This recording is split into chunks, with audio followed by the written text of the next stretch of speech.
موضوع الدرس فی احوال السعداء وجزاؤہم یوم القیامت جنت الفردوس الاعلی،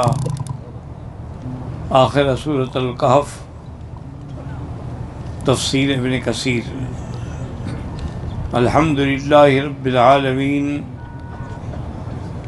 والصلاة والسلام علی اشرف الانبیاء وسید المرسلین سیدنا محمد وعلی آلہ واصحابہ اجمعین۔ اللہم صل علی سیدنا محمد کما صلیت علی ابراہیم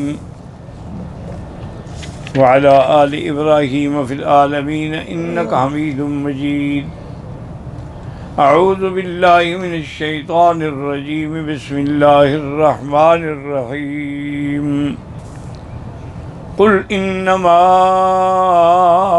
انا بشر مثلکم یوحی الی انما الہکم الہ واحد، فمن كان يرجو لقاء ربه فليعمل عملا صالحا ولا يشرك بعبادة ربه أحدا۔ قال المؤلف والمفسر رحمه الله تعالى أدام النفع بعلومه وعلومكم في الدارين آمين، إلى أن قال حدیث آخر قال الحافظ ابو بکر البزار حدثنا الحسن بن علی بن جعفر الاحمر قال حدثنا علی بن ثابت قال حدثنا قیس بن ابی حسین ابی صالح عن ابی ہریرہ رضی اللہ تعالی عنہ قال قال رسول اللہ صلی اللہ علیہ وسلم یوم القیامت یقول اللہ یوم القیامہ انا خیر شریک من اشرک بی احد فہو لہ کلہ۔ قیامت کے دن اللہ فرمائیں گے کہ میں بہتر شریک ہوں، اگر میرے ساتھ کسی نے شریک بنایا ہے سب کچھ اس کو دے دو، مجھے کسی چیز کی ضرورت نہیں ہے۔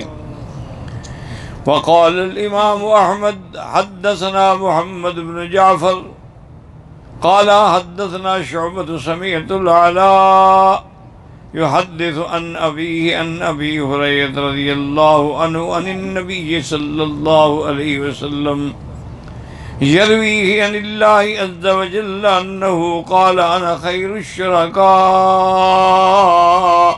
فمن عمل عملا أشرك فيه غيري فأنا بريء منه وهو للذي أشرك۔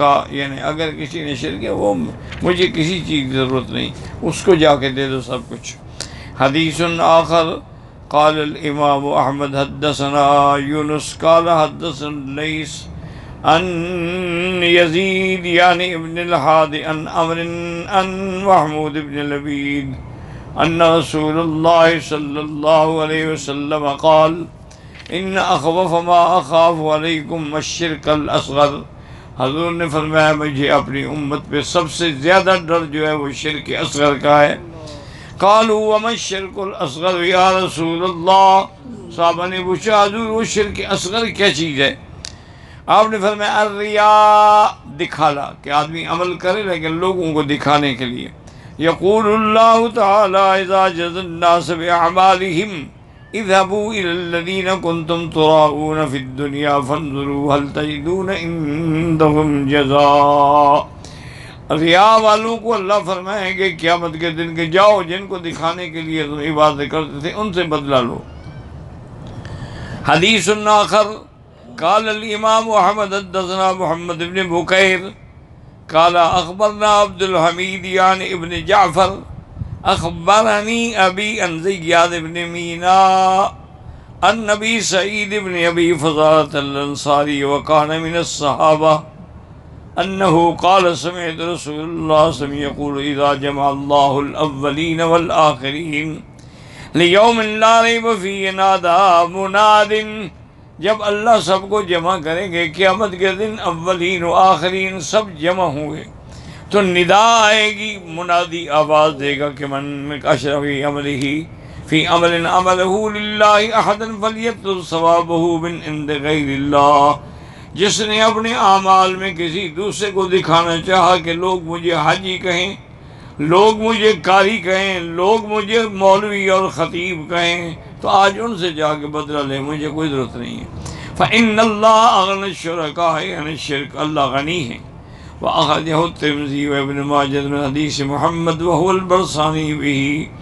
حدیث آخر قال الامام احمد حدثنا احمد بن عبد الملک قال حدثنا بکار قال حدثني ابی یعنی عبد العزیز بن ابی بکر عن ابی بکر رضی اللہ عنہ قال قال رسول اللہ من سمع سمع اللہ به، جو لوگوں کو سنانے کے لیے کہتا ہو پھر لوگوں کو سنا دیا جائے گا، جزا کوئی نہیں ملے گی۔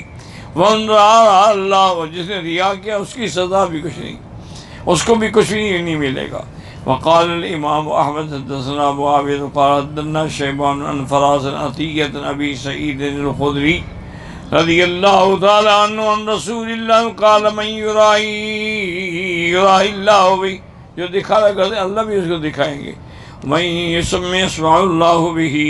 حدیث آخر قال الامام احمد حدثنا یحییٰ بن سعید عن شعبہ حدثنی عمرو بن مرۃ قال سمعت رجلا فی بیت ابی عبیدہ انه سمع عبد الله بن عمرو يحدث ابن عمر انه سمع رسول الله صلی اللہ علیہ وسلم یقول من سمع الناس بعمله سمع اللہ، جس نے لوگوں کو سنانے کے لیے کہ اللہ بھی سنا دیں گے۔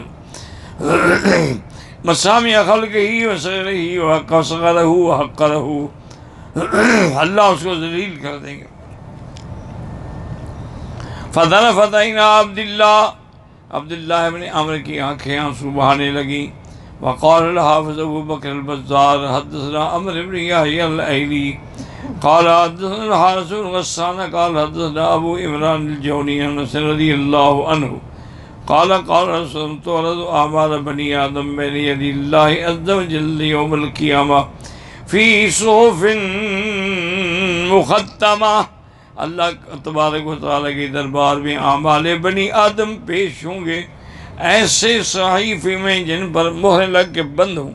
فیقول اللہ کو هذا وقت، یہ پھینک دو اور یہ قبول کرو۔ فتقول الملائکۃ یا رب واللہ ما رأینا منہ الا خیرا، فرشتے کہیں گے کہ یا اللہ وہ بندہ تو اس میں تو ہم نے بھلائی ہی دیکھی۔ فیقول ان عملہ کان لغیر وجہی، وہ عمل تو کرتا رہا لیکن لوگوں کو دکھانے کے لیے لیا تھا، میں وہ عمل قبول نہیں کروں گا۔ فلا اقبل اليوم من العمل الا ما اريد به وجهي، آج تو صرف وہی عمل قبول ہوں گے جو خالص میری ذات کے لیے کیے گئے ہوں۔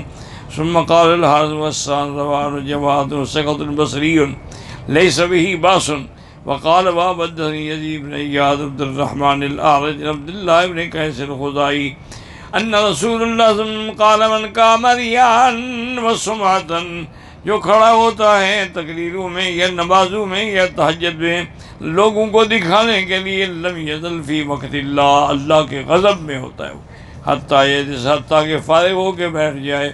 وقال ابو یعلا حدثنا محمد بن بکر قال حدثنا محمد بن دینار عن ابراہیم الحجری عن ابی الاحوص عن عوف بن مالک عن ابن مسعود رضی اللہ عنہ قال قال رسول من احسن الصلاة حیث یراہ الناس واساء حیث یخلو، لوگوں کو دکھانے کے لیے نماز لمبی اور بنا کے پڑھتا ہے، جب علیحدہ ہوتا ہے تو پھر نماز کے اندر وہ بات نہیں ہوتی۔ فَتِلْكَ اسْتَحَانَةً استحان بِحَرَب، یہ وہ آدمی نے اللہ کی توہین کی ہے کہ لوگوں کو دکھانے کے نمازیں پڑھتا ہے۔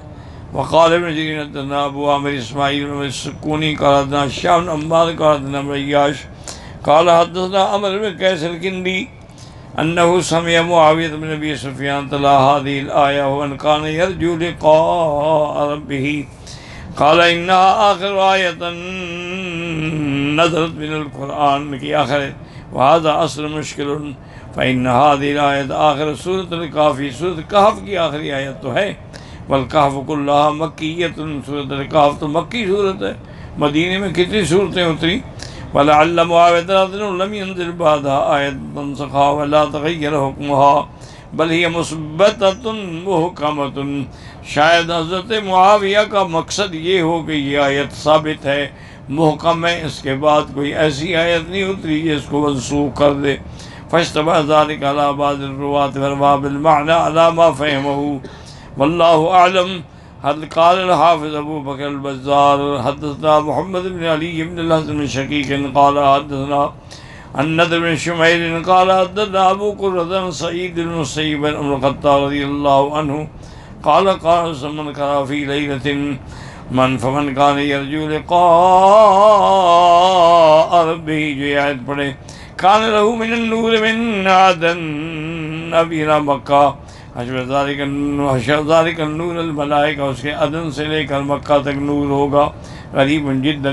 الحمدللہ کہ آج سورۃ الکہف اللہ نے اپنی رحمت سے مکمل کرا دی تفسیر میں، اور زندگی انشاءاللہ آج کے بعد پھر سورۃ مریم سے ابتدا ہوگی۔